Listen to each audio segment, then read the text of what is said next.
If dating apps are so stacked for women, if dating apps give women the biggest leg up in the dating field where they can select any man that they want, why is dating apps filled with 80% men? Why aren't women taking advantage of this incredible market advantage? Are they just stupid? Or maybe it suggests that dating apps aren't giving women what they're looking for in the first place. This YouTube channel is called Terrifying Tech Tales. And don't worry, we are going to be talking about something that is undoubtedly an example of terrifying tech. Let's talk about dating apps.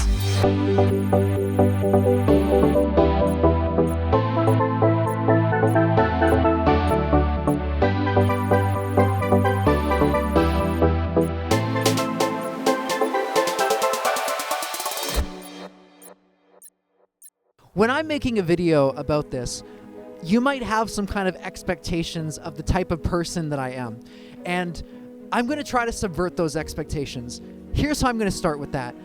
I'm going to say that genuinely I believe that most people on dating apps, male or female, are genuinely doing what they believe they should to live a good life. Whether they're male or female, I genuinely believe that most people there are just trying to live a good life, and that's ultimately their goal. So, to further subvert expectations, I'm going to start by talking about why dating apps suck for women, and then I'm also going to talk about why men have issues on them and don't like them very much either. So, let's start with the woman's perspective on a dating app. Yes, it's true that women get a lot more matches, a lot more attention than men do. But the first thing to understand is that the vast majority of that attention is not very good. It's a lot of unsolicited pictures. It's a lot of rude comments. It almost feels like catcalling. And why is it? Why are men just so horrible on these dating apps? Well, it's because the types of men on dating apps are not a perfectly random selection of the population. Think about the type of man who doesn't really have good social skills. People maybe don't like him for a good reason.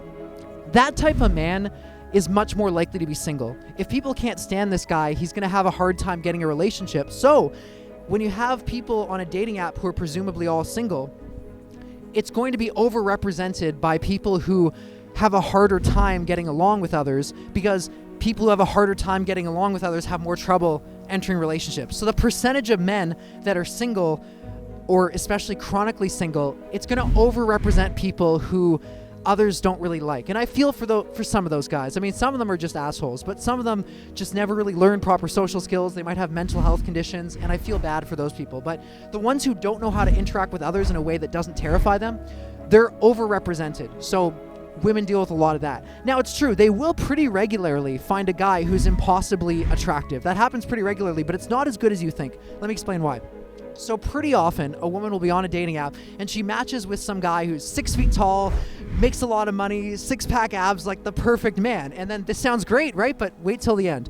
She starts dating this guy, but even though this happens fairly regularly, what she finds is that it seems like he always breaks up with her right after a few dates, or after they, do it together. What's going on here? Well, here's the thing.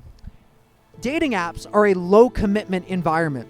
What that means is that there's little social consequence when you misrepresent yourself. So if you say you're going to do one thing and you just disappear, there's very low consequences for that.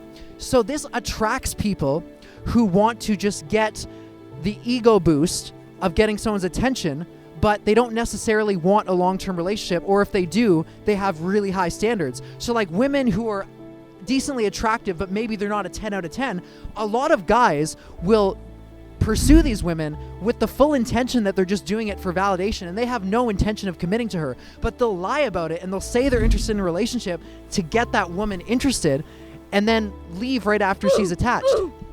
It's because they wouldn't be able to get rid of this. They wouldn't be able to get away with this in real life because they'd be labeled as a player. Their friends would get mad at them because they misrepresented their incentives.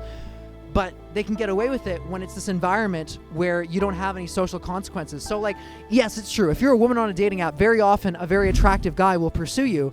But when he's like way more attractive than you are, pretty much what happens is he's not interested in commitment. And women have a very hard time finding men that will actually commit to them.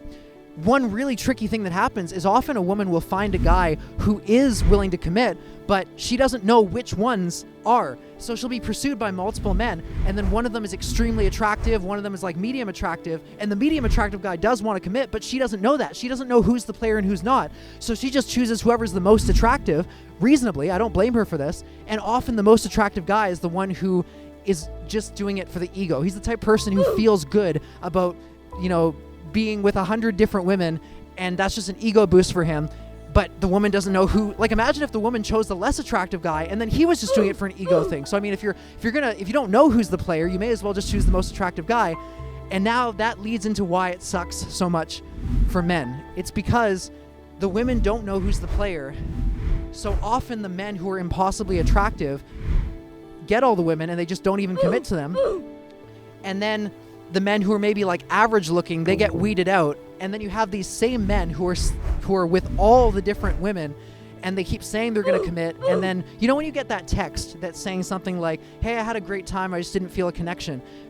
What might be, it could be that, but what might be happening is that she has a lot of people pursuing her, but the problem is she doesn't know who's serious, so she just chooses the most attractive one, and then very likely that man wasn't interested in commitment anyway. It's not that the average woman has tons of choices for a boyfriend. It's that so many men just want no commitment and they lie about their intentions, so the average woman keeps getting fooled by these players over and over. So I don't want it to sound like I'm blaming women for this. I'm not. Women, I think, are just doing what they think is best to live a good life. But it does create the situation where neither of them are happy.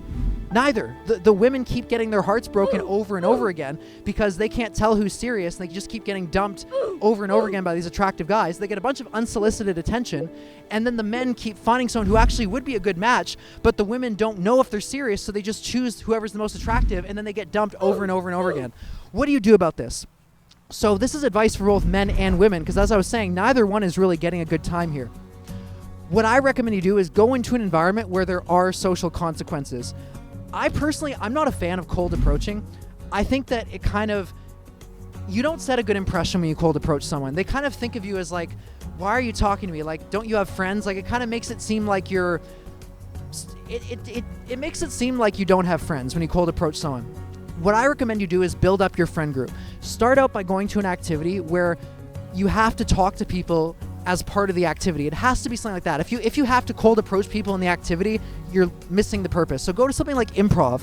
Go to something like a board game event, because then you're going to talk to the people, and then when you run into them in the hallway, you've already been introduced, so you don't have to cold approach them. They're going to wave to you. What you do is when you meet these people, men and women, you start to organize events, like you all go bowling, and invite the people you meet at the board game event or at the improv. Men and women, invite everyone. Most of them will say no, but you'll get a few people, and then as you go to more of these events, you have more people coming to your events. That's how you build up a friend group, and then the people that you invite will invite you to other things, and then you invite those people to more things, and you're building up your social circle. And then when it seems like, if you're trying to date someone, if it seems like they're starting to give you more attention, they're coming to a lot of your events, you can just be honest about them and say, hey, I'd like to ask you out sometime, or something like that, right? You don't have to use that wording. And then it removes this situation of zero accountability, right? The woman is less likely to think that you're just trying to get her hopes up and then dump her, because if you're in the friend group, there are going to be consequences for that. So she's more willing to give you a chance. A lot of these women will have tried dating apps in the past, and they found that everyone's just a player, or everyone that she gave a chance was just a player. And so maybe she's not on the dating apps. Think about it. Why are the dating apps like 80% men? If dating apps are so stacked for women, if dating apps give women the biggest leg up in the dating field where they can select any man that they want, why is dating apps filled with 80% men? Why aren't women taking advantage of this incredible market advantage? Are they just stupid? Or maybe it suggests that dating apps aren't giving women what they're looking for in the first place. If women are having such a good time, why is it mostly men? It's because the women are not having a good time. They're getting dumped over and over again by the men that they really like. So a lot of these women just get off the dating apps, which is shown because it's 90% men. So obviously the women are leaving the dating apps. But if you build up your friend group like this, then they're going to be much more willing to give you a chance, because they know that if you're just a player, all of your friends will hear about that if you're seeing each other regularly. Like when you have a community, there's more of a consequence, and that eliminates this possibility of this kind of dishonest behavior that kind of screws everything up for everyone. Anyway, hope that was helpful. Hope we explored the terrifying tech of dating apps in a useful way. Thank you so much for watching. Wishing you the best. Have a good day.